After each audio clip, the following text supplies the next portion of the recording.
por essa grande vitória que Deus concedeu aos nossos jovens, aos Jamix. E a vitória deles é a nossa vitória. É a vitória dos pais, é a vitória dos avós, é a vitória dos tios. E também por esta noite ser uma noite ímpar para nós cristãos. Esse é o domingo da ressurreição. Esse é o domingo da grande vitória. Se Jesus tivesse apenas morrido, seria mais um, né? Mas ele morreu e ele ressuscitou. Você pode dizer isso para o teu irmão, ele está vivo. Ele está vivo. Glória a Deus.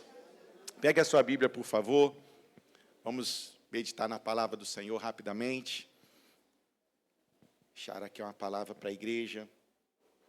Deus já falou conosco de várias maneiras. Apocalipse, capítulo de número 1, versículo 17. Glória a Deus.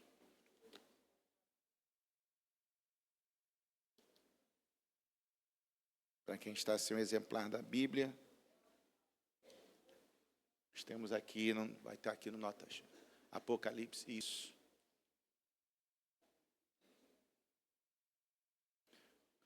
Glória a Deus.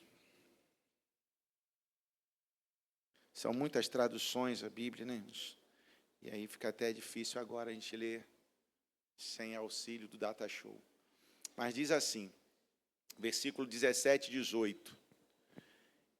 E eu, quando o vi, caí sobre os pés como morto, e ele pôs a mão sobre a minha destra, dizendo-me, não temas, eu sou o primeiro e o último, e o que vive, fui morto, mas eis aqui estou vivo para todo sempre. Amém. E tenho as chaves da morte e do inferno. Glória a Deus. Glórias a Deus. Curve a sua cabeça, querido Deus. Nós glorificamos o teu nome, Senhor, por este dia. Te glorificamos, Senhor, o teu nome por esta data, por esta comemoração. Ó, meu Deus, e estamos aqui juntos para tributar ao Senhor toda a honra, toda a glória, todo o louvor e toda a adoração. Fala conosco, traz a nós, Senhor, cristãos, o sentimento desta grande celebração, da importância desse momento, Pai. O quanto ele é relevante para cada um de nós. E que o teu Espírito fale ainda melhor ao coração de cada um dos teus filhos, em nome de Jesus. Amém e amém. Sente glorificando o nome do Senhor, sente adorando o nome do Senhor Jesus Cristo. Glória a Deus. Feliz aqui por ver a nossa irmã Mariana, com a gente aqui, seu esposo. Sejam bem-vindos. Evangelista Natan, que alegria ter aqui, Natan. Deus te abençoe. E a todos os nossos irmãos, daqui a pouco nós vamos apresentar melhor os nossos visitantes.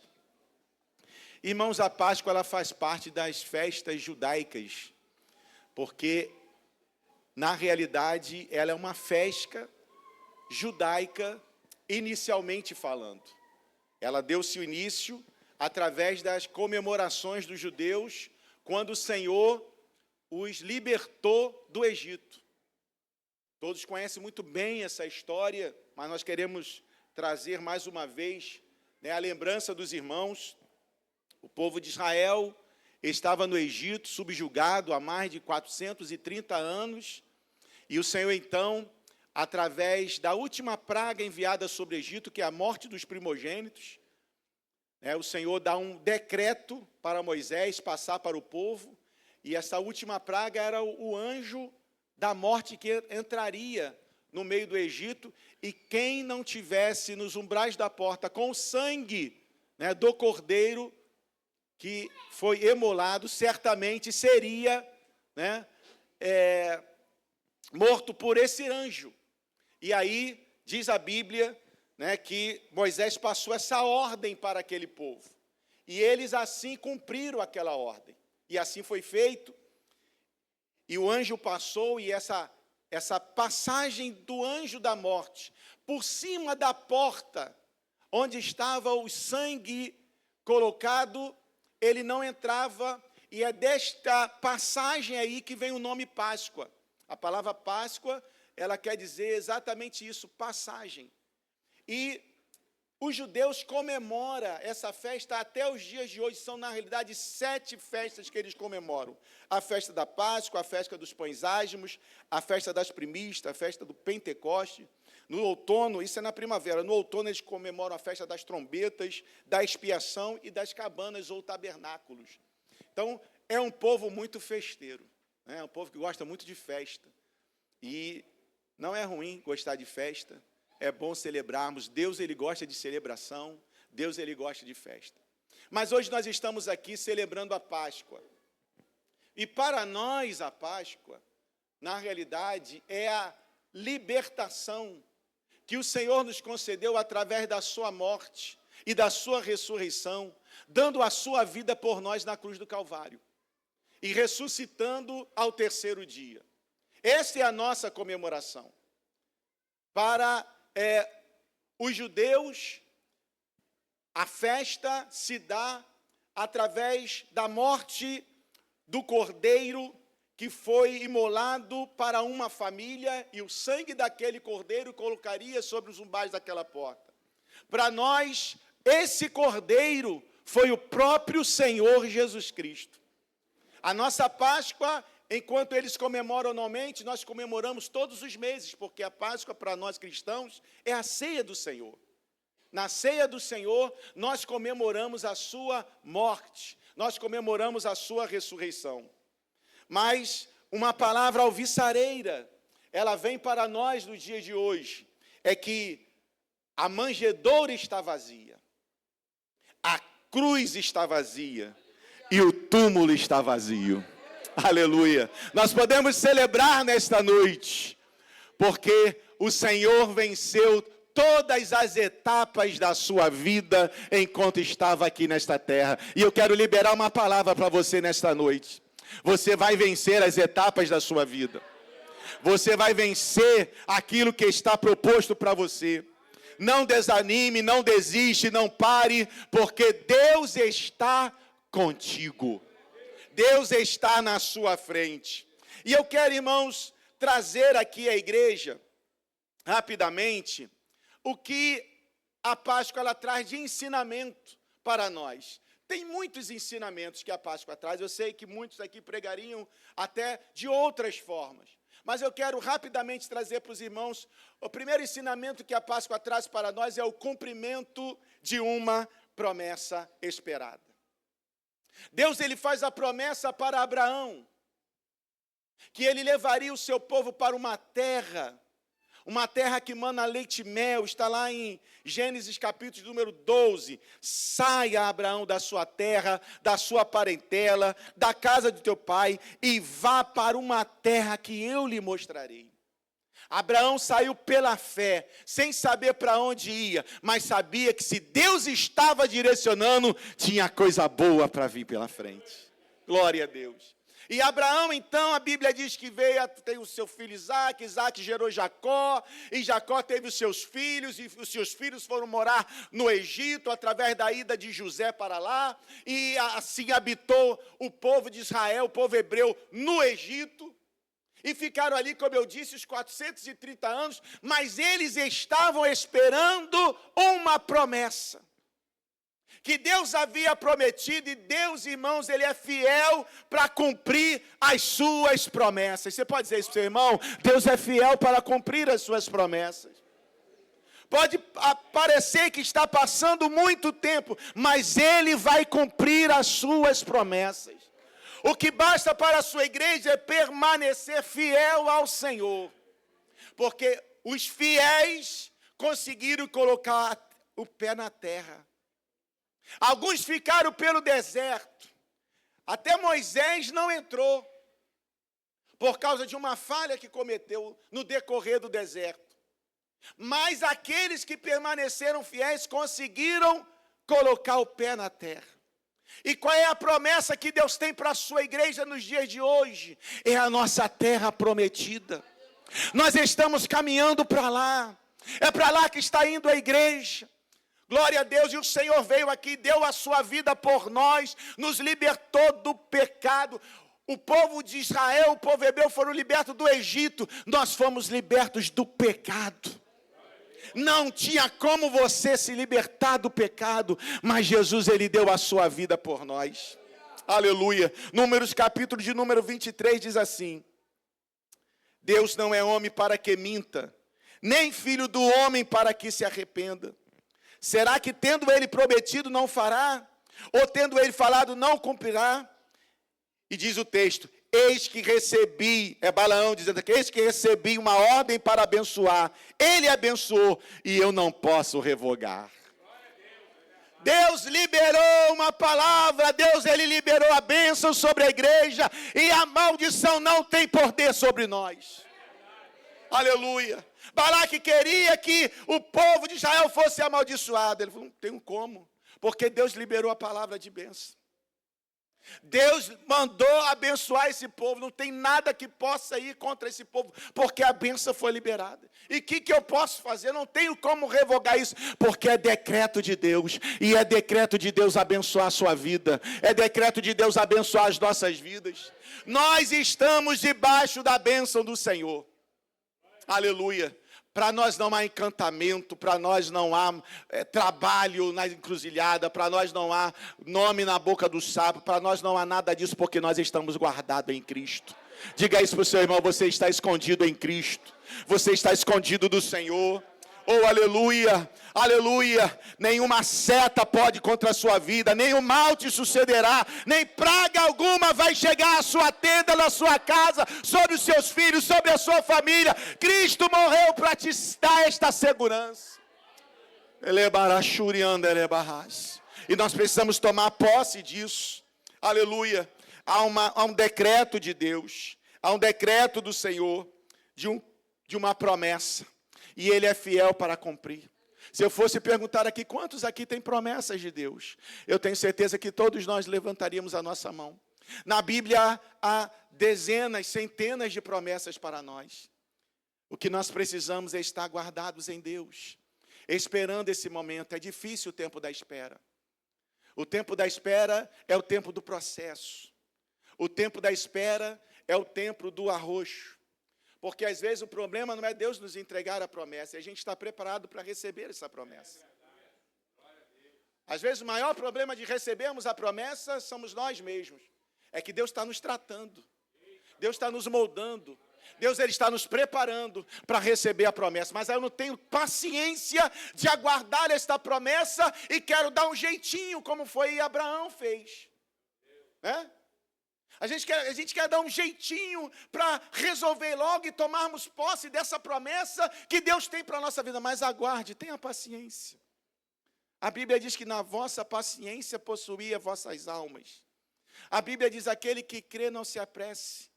Mas hoje nós vivemos em uma crise de ansiedade tão grande, que queremos ver as coisas acontecendo, né? Nos preocupamos tanto com o nosso futuro. E Deus está dizendo assim, ó, descanse em mim. O seu futuro já está comigo. O seu futuro já está nas minhas mãos. Eu já estou lá no seu futuro. Basta só que você, cada passo da sua vida, você faça a minha vontade. Se nós fizermos a vontade de Deus, o seu futuro está garantido. Pode até parecer que as coisas não estão dando certo, mas se você confiar no Senhor e perseverar, sem se desviar nem para a direita nem para a esquerda, com certeza, no final, a bênção do Senhor é sua. Mas existe outro ensinamento, outra lição na Páscoa, é que uma ordem para ser seguida precisa ser obedecida para se obter a salvação. O Senhor deu a ordem ao povo, através de Moisés. Moisés, ele disse o seguinte, ó, vocês vão fazer desta forma. Vocês vão matar o cordeiro. Um cordeiro por cada família. Se o cordeiro for grande, pode até colocar 2 famílias. Vocês vão ficar trancados dentro da sua casa. Houve um direcionamento de Deus para Moisés e de Moisés para o povo. A grande questão, irmãos, é que nem sempre todos seguem o direcionamento que Deus dá, através do seu líder. Provavelmente muitos naqueles dias podem estar dizendo assim, que coisa é essa de colocar sangue nos umbrais da porta? Para que isso? Moisés, tá? Porque a ordem era dada para Moisés e Moisés que dava para o povo. E às vezes nós vemos alguns absurdos aos nossos olhos que vêm da parte de Deus e nós estranhamos, mas é para seguir esses absurdos. Porque Deus sabe o que está lá na frente. Irmão, você só vê onde está essa parede aqui, ó. Mas Deus, Ele vê além. O Senhor disse para os discípulos, não andeis com dinheiro no vosso bolso, nem com 2 túnicas. A casa onde vocês passarem, Ele disse, ide pelas cidades, mas não andei com dinheiro no vosso bolso. Eu fiquei me perguntando no texto, Senhor, eles não vão precisar se hospedar? Como que eles vão pagar uma hospedagem? Como que vai ser isso? Sem dinheiro no bolso? Aí o Senhor me levou em Atos, quando Pedro e João estão indo para a Porta Formosa, e um coxo pede uma esmola. Dá-me uma esmola. Se ele tivesse desobedecido ao Senhor, Deus já sabia de todo esse episódio, é verdade? Na sua onisciência. Se ele estivesse desobedecido, isso aí já foi demais, né? Carregar dinheiro no bolso. Qual o problema? Vou colocar um dinheirinho no bolso. Se ele tivesse colocado um dinheiro no bolso, provavelmente, quando esse coxo pedisse uma esmola, eles dariam a esmola e continuariam indo para a igreja. Toma aí, como a gente faz às vezes, né? Toma aí, Deus te abençoe. Às vezes nós temos até que tomar cuidado, porque às vezes o dinheiro que a gente dá patrocina a droga de alguém lá na frente, né? Então, hoje em dia já não é bom fazer isso. Bom pagar uma comida, fazer alguma coisa nesse tipo, mas dar dinheiro não é bom. Mas nós faríamos isso. Mas Pedro, e João, porque estava em obediência ao Senhor, aquilo que o Senhor havia decretado, ele disse assim, olha, não tenho nem ouro e nem prata, mas o que eu tenho eu te dou. Em nome de Jesus Cristo Nazareno, levanta-te e anda. Aleluia. Oh, glória a Deus. Irmãos, nós já ouvimos várias vezes pregadores falar isso. A época de Pedro e João era uma época que não tinha ouro e prata, mas tinha o levanta e anda. A nossa época hoje nós temos ouro e prata, mas não temos o levanta e anda. Precisamos clamar a Deus por milagres dos nossos dias, manifestação de poder dos nossos dias, aleluia. Eu mandei uma mensagem para o irmão, 18 batizados, foi o que tinha chegado para mim, 18 batizados com o Espírito Santo. Aí falou, meu Deus, faz tempo que eu não ouço falar disso, batismo com o Espírito Santo. Um pastor falou comigo sobre isso. A cada ano que se passa, isso passa a ser algo, né, não comum nas igrejas. Essa busca por ser cheios do Espírito Santo, esse revestimento de poder, para cantarmos com mais ousadia, para tocarmos com mais ousadia, para pregarmos com mais ousadia, para evangelizarmos com mais ousadia, cheios de Deus, irmãos. É por isso que Deus nos batiza, é por isso que nós falamos em línguas, para esses momentos nós temos ousadia do Senhor. E não para continuar a mesma coisa. Porque senão Deus falaria assim, para que isso? Manda poder, Senhor, manda poder sobre a minha vida. E Deus está lá em cima, para quê? Qual é o propósito? O que vocês vão fazer com o meu poder? Vão guardá-lo debaixo de uma mesa? Deus te dá poder, Deus te dá autoridade para você pisar a cabeça da serpente. Deus te dá poder e autoridade para você usá-la com unção e graça na sua vida. Aleluia. É por isso que Deus nos enche do seu Espírito. Então, uma ordem para que a salvação deles acontecesse, uma ordem foi dada e precisava ser seguida. A decisão é sua. O que Deus fala contigo, o que Deus fala comigo, vai depender se eu vou tomar esta decisão ou não. Deus fala conosco em todos os cultos, através das televisões, através das rádios. Deus fala conosco através dos nossos companheiros. Deus fala conosco de várias formas. Agora, decidir, Ele não pode decidir por você. Tomar a posição, se posicionar, Deus Ele não pode fazer isso por nós. Foi liberado palavras lá em Seropédica para a nossa juventude. Deus derramou a sua glória, confirmando as palavras que foram ministradas. Os jovens se alegraram. Dar continuidade, isso vai depender de cada um deles. Obedecer aquilo que Deus está falando conosco depende de cada um de nós. Porque Deus, Ele não vai nos coagir. Deus, Ele não vai pegar-nos pelo nariz. O convite de Jesus para nós começa: se alguém quiser vir após mim. É um convite sereno. Se alguém quiser vir após mim, em seguida começa a apertar mais. Em seguida começa a ficar um pouco mais estreito, porque aí ele continua dizendo: negue-se a si mesmo. Toma a sua cruz. Se fosse na linguagem, a Bíblia na linguagem de hoje seria: tome a sua cadeira elétrica. Porque cruz naquela época era sinal de morte. Esteja pronto para morrer. E siga-me. Então não é um caminho fácil. Não é um caminho, com muitas facilidades. Vai ter um momento de suspiros. Mas, no final, a vitória é nossa. No final é grandioso. Por isso que vale a pena. Diga isso para o teu irmão que está do lado. Vale a pena. Vale a pena passar pelas lutas, pelas adversidades. Vale a pena passar pelas as provações. Vale a pena renunciar por causa dele. Vale a pena abrir mão por causa dele. Vale a pena sofrer por causa dele, porque ele sofreu por nós. Deus às vezes nos permite passar por determinadas provações para que possamos mostrar o quanto ao nível de fidelidade você está com Deus. O nível de fidelidade que você está com o Senhor. E às vezes nós não aguentamos e cedemos. Pecamos, falhamos, mas Ele está ali de braços abertos, pronto para ver você levantar de novo e dizer assim: eu vou continuar tentando. É por isso que a gente gosta de ver, eu gosto de ver os jovens, as irmãs, os irmãos, seja lá quem for, que quando aceitam Jesus, às vezes não suportam as provações da vida, às vezes acabam tropeçando, caindo, mas não permanece, se levantam novamente e voltam para Cristo de novo.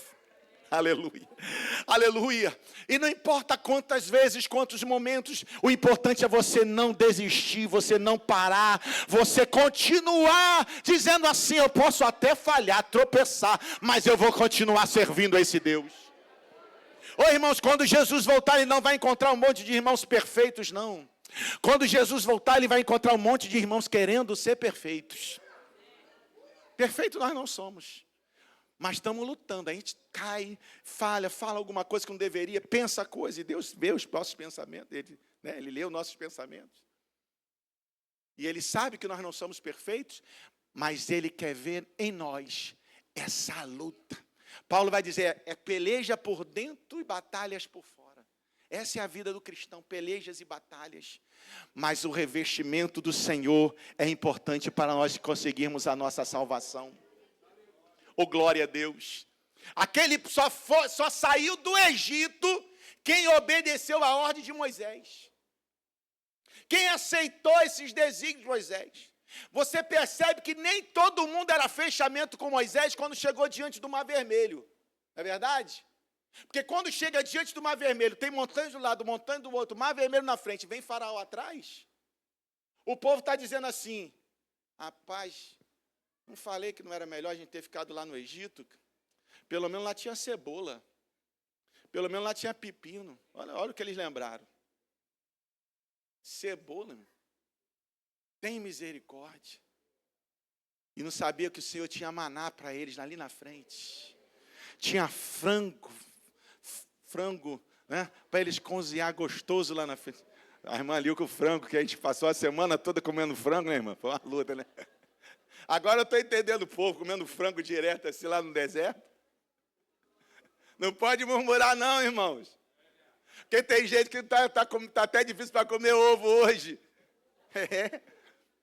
Então, se está chegando frango, faz frango frito, faz frango cozido com batata, faz frango com catupiry, faz frango com quiabo, e vai fazendo frango tudo que é tipo, e a gente vai comendo. Mas só tomou posse disso quem foi fiel. Então, permaneça fiel ao Senhor. Permaneça fiel ao seu Deus. O meu irmão do lado não é fiel, você permaneça fiel. Mas essa menina aqui não é fiel. Então você é fiel. E outra coisa, cuidado com quem você está andando. Oh, glória a Deus. Porque com quem a gente anda determina muito quem nós seremos. Cuidado. Procure andar com quem é melhor do que você. Para você aprender mais.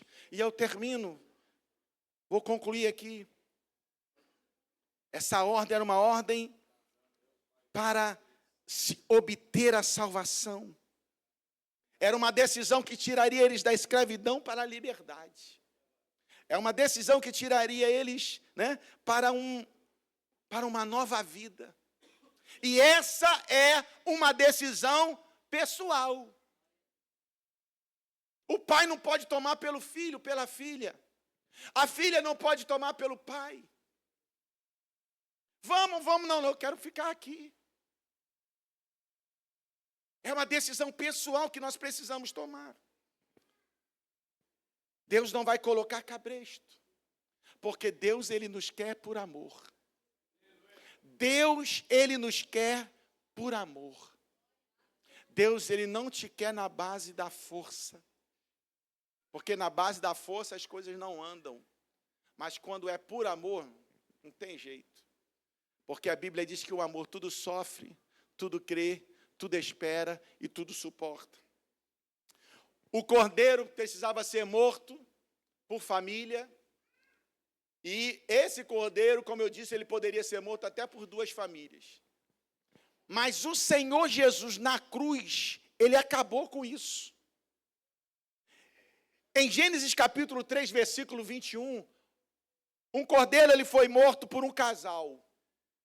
Teve que ser morto para tapar nos nudez de Adão e Eva, quando eles desobedeceram a Deus.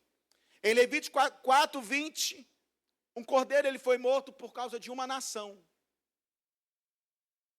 Mas 1 Coríntios capítulo 5, versículo 7, diz que o Cordeiro de Deus, ele foi morto pelo mundo todo.